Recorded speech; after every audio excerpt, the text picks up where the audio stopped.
What's up, brother? How are you? Good to see you, my friend. Good to see you. Hey, what have your people done? Your AI people with this fucking ChatGPT shit. This Your scares the people. fuck out of me. What It's do your you mean? people. What do you mean? Your your AI people? Your wacky coders. What have you done? Yeah, it's super interesting. Fascinating. Language models. I don't know if you know what those are, but that's the general systems that underlie ChatGPT and GPT. They've been progressing over the past maybe 4 years aggressively. There's been a lot of development. GPT-1, GPT-2, GPT-3, GPT 3.5.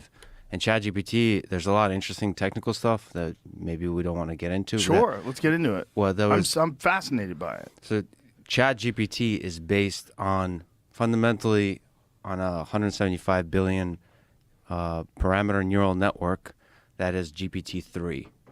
And the rest is what data is it trained on and how is it trained. So you already have like a brain, a giant neural network, and it's just trained in different ways.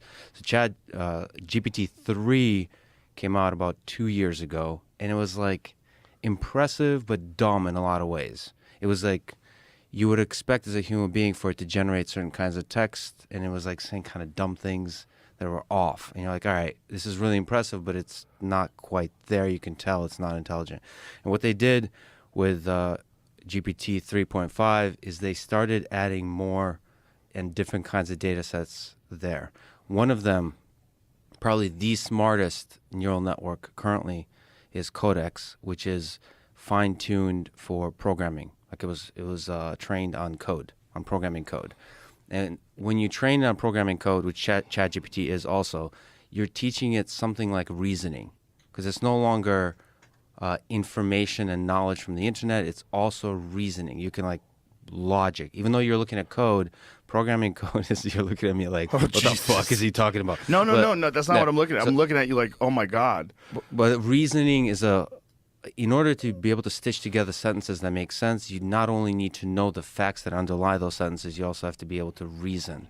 Yeah. And we take it for granted as human beings that we can do some common sense reasoning. Like this war started at this date and ended at this date, therefore it means that like the start and the end has a meaning. There's a temporal consistency. There's a cause and effect. All of those things are inside programming code. By the way, a lot of stuff I'm saying we still don't understand. We're like intuiting why this works so well. Really? But these are the intuitions. Yeah, there's a lot of stuff that's not clear. So so GPT 3.5, which ChatGPT is likely based on. There's no paper yet, so we don't know exactly the details.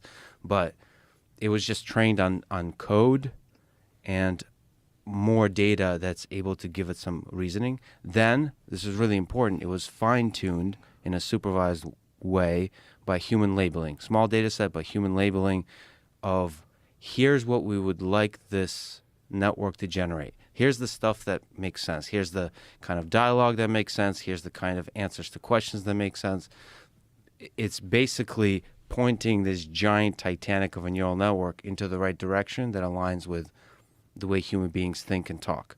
So it's not just using the giant wisdom of Wikipedia and just, I can talk about what data sets it's trained on, but just basically the internet.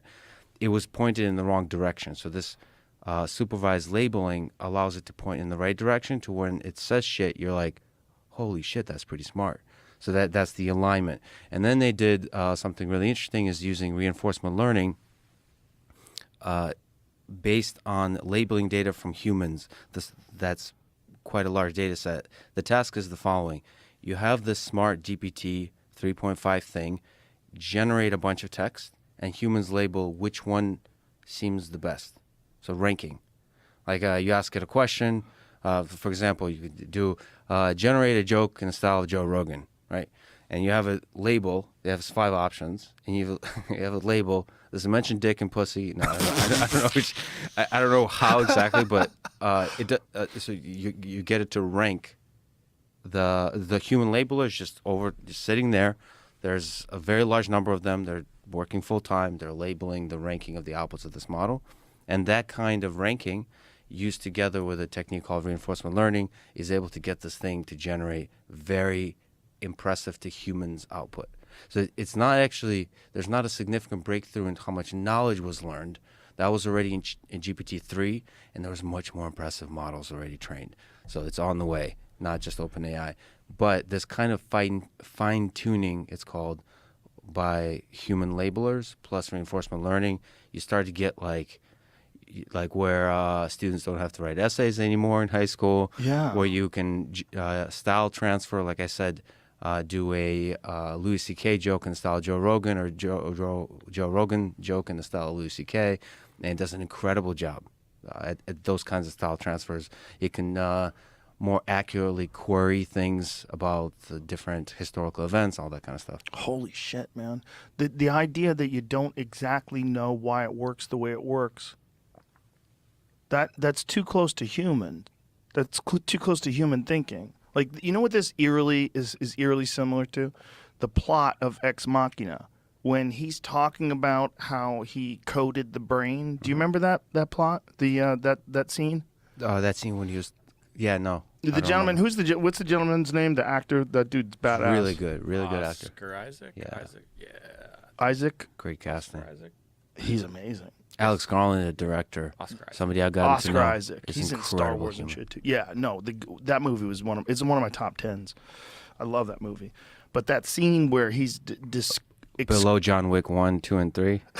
well, 3 was... I'm not a fan of 3. 3 didn't have any muscle cars. Still worse than Scent of a Woman. Go on. Call back. It's worse than Sentinel. Which one? John Wick 3 or 1? All Don't of say them. How dare you? All of them. You ever, It's silly man movies. Yeah, you ever watch them when you're on a treadmill, though? No, I Gives you don't. motivation. Yeah. It's constant action. You ever watch them 100 times on a treadmill? Which apparently you have. Well, I was Some trying variety to win a bet. All right. You know? Rocky is better, I think, for that. Really? I'm a sucker for Rocky. The whole soundtrack. I can't get over the bad fight scenes. All the bad fight scenes. I Yeah. can't. My disconnect, it won't allow that. Have you seen the montages recently? No. They're cheesy as hell and they still work. Because he's doing Like, the the kind of movie was fitness he's doing. amazing. He's doing like pull-ups and like he's doing the silliest of stuff. Even Drago, it's silly. Anyway, It's just, there's so much corny to the actual physical confrontations. sure. Like, as an analyst, I'm like, come on. Doesn't work like this. Which is the interesting things about Ex Machina for me as somebody who knows about AI and robotics. It doesn't. The corny signal doesn't. What is this? So this is the one when he's in Russia doing the Yes. old school training. Running in the snow, jogging in the snow, and that's supposed to be badass.